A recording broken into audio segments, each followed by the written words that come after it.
Fresh, crisp October air.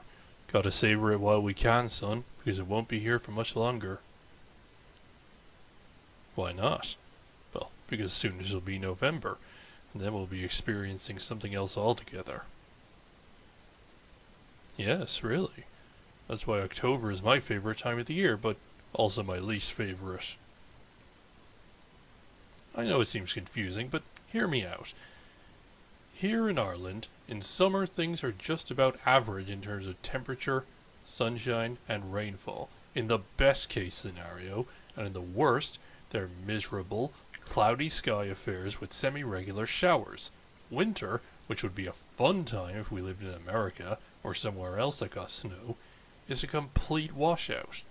It's bitterly cold, there's lots of ice and slush on the roads and footpaths, piles of sloshy wet leaves that almost look as miserable as the people who step over them, and it's just unpleasant, let's say. But this season, autumn, it's much better. Here, we get a brief relief from those two disappointments. It's cold, but it's manageable. There are plenty of leaves, but they're bright and colorful, and eventually they make a satisfying crunching sound when you step on them.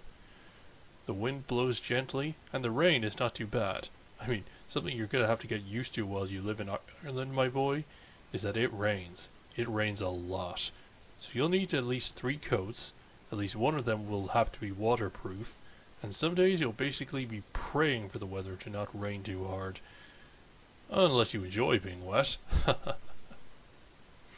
Yeah, I know you don't like being wet, but it would be a huge advantage on all your friends if you did. Anyway, October is the month when all the aesthetics of autumn are at their strongest, and there's a certain mysticism about this time of year. What do I mean? Well, I'd like to tell you, but if I do, I'll give you nightmares. Your mother will give me an earful, and I don't want that. No, I can't tell you. Didn't you hear me say I can't tell you? I'll tell you when you're older, okay? It's kind of spooky stuff. You're a stubborn kid, you know that? I say you get it from your mom, she'd say you get it from me. Maybe we're both to blame. Anyway, you agree to let me accompany you on tonight's trick-or-treating run, and I'll tell you about it between houses. Oh, that's right. Curiosity isn't cheap, my boy. You want to satisfy it, you need to give up something in return. Ha! Good man. Don't worry, I'll tell you all about it in due course. For now, we better go inside. It's starting to get dark, and you need to get that costume of yours on.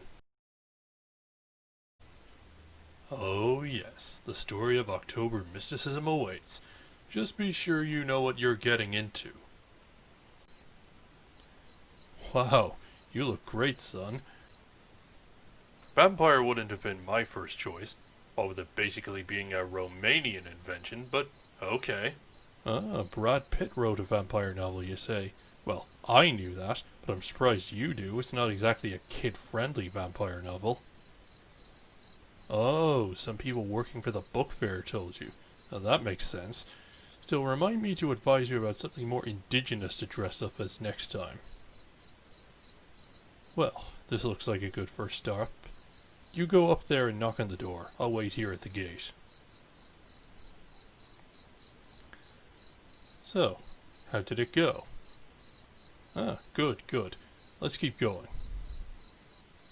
So, you still want to know all about that October mysticism I was talking about? Well, alright, but don't blame me if you get nightmares from it. Okay, so, way back in the day, Ireland was settled by a group of nomads from Europe called the Celts, who are now our ancestors. And among the festivals they celebrated was Samhain, a celebration of successful harvests and hunts before the winter.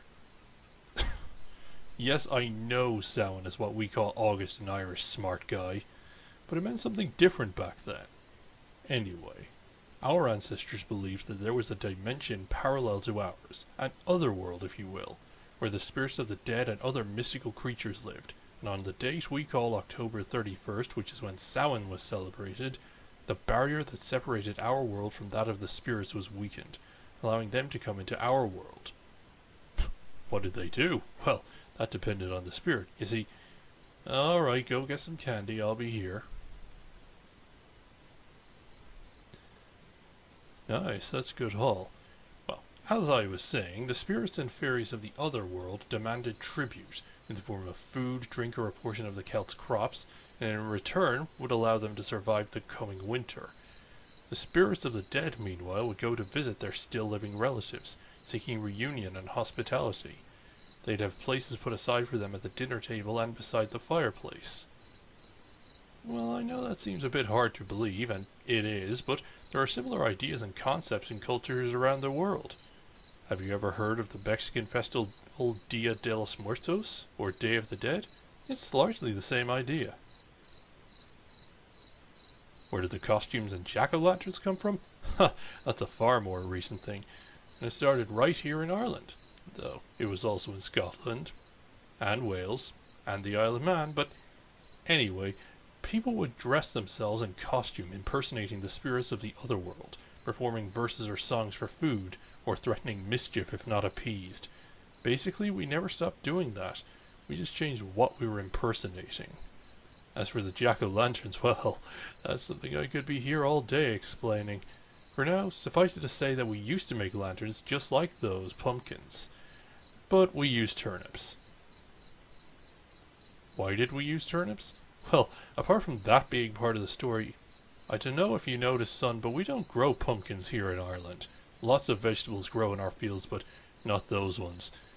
Anyway, we used turnips for a time, and then in the 1800s, when a lot of our forebears traveled abroad to America, they brought their traditions and customs with them. There were no turnips in America, so they used pumpkins as a close approximation. That interpretation of the tradition stuck, and ever since we've been using pumpkins. Cool, right?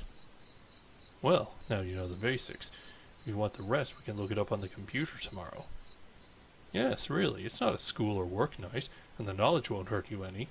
But for now, we'll go to a couple more houses, finish your candy collection, and go home. Yep, I'm afraid so. Your mother and I want you to actually be able to sleep tonight. If you have too much sugar, that's not going to happen, and they'll rot your teeth to pieces. That went well. You are one lucky boy, my boy. When I was your age, people didn't have so much candy money to just spend on junk food for kids. No, I'm not jealous. Well, not completely. I guess I wouldn't mind having a couple, if you're comfortable sharing. Thank you very much. You're a good kid, son. Hold on to that. It'll stand to you. Well, we better go inside. Wouldn't want to catch our death of cold, would we?